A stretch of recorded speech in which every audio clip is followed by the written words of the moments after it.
Good evening. I'm Meg Gatto coming to you live tonight from Bourbon Street, and you are taking a live look as family members of the victims, of the people killed in this New Year's Day terrorist attack, are gathered here at the intersection of Bourbon and Canal. They are looking at the makeshift memorial that has been created for their family members. These people got here about 10 to 15 minutes ago. They were brought in by police escort. The family members were walked along Bourbon Street, flanked by state troopers and NOPD officers. They walked the street and saw the spots where their loved ones lost their lives just 2 days ago. They've now come over to the makeshift memorial, many of them crying together, hugging, holding hands. They were perfect strangers 2 days ago. And tonight, they're united in tragedy. It's unthinkable when you think about what these people have been going through and the fact that they're now here looking at the outpouring of love and support for their family members who have lost their lives so incredibly tragically.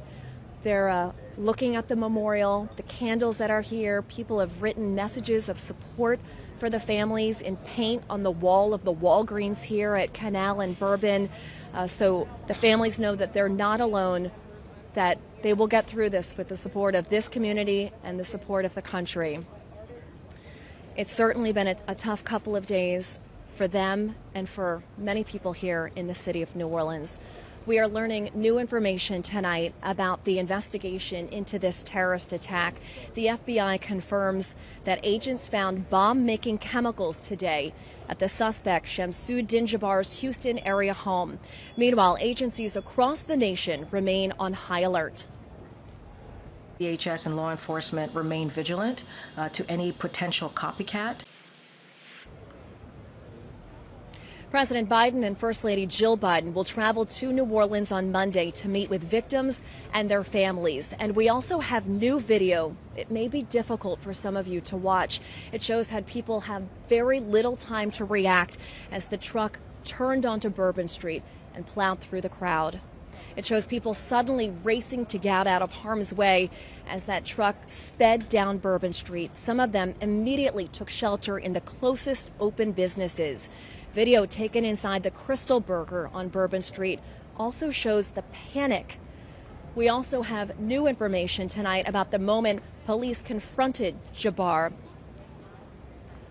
We're going to go back now. We want to show you this live picture here. I'm going to step out of the way so you can take a look here.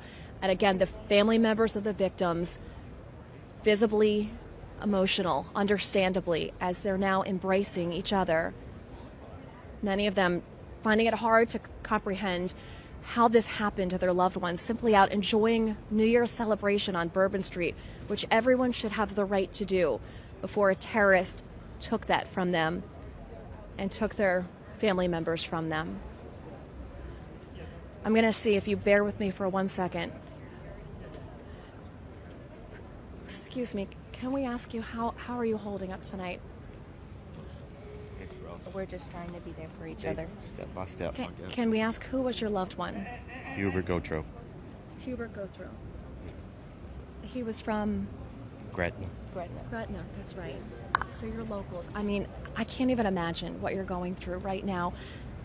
How have you been holding up? I mean, how are you even walking and coming to Bourbon Street? I mean, this must have been incredibly emotional for you. I mean, it's clear we have a huge family, a huge support system. That's all that we have left right now. That's all that we have to get through this, is each other, and we just are showing out for each other. That's all. That's it. There's nothing else. Can you tell us a little bit about Hubert? What type of person was he? Selfless, kind, hilarious, genuine. He was out enjoying New Year's with his friends. He was. We're gonna go though. Okay. Can you just tell us, are you His big sister. You're his big sister. Are you his father? Yes. Okay. I'm so sorry for your loss. So you heard there from the family members of Hubert Gautreaux just how incredibly difficult this is. Not only coming to Bourbon Street to see where he lost his life 2 years ago, but he was just out here celebrating with his friends when he was so tragically taken. And that's the story with so many other victims. 13 other people, in addition to Hubert, lost their lives right here on Bourbon Street on New Year's Day. Liz and Lauren, back to you.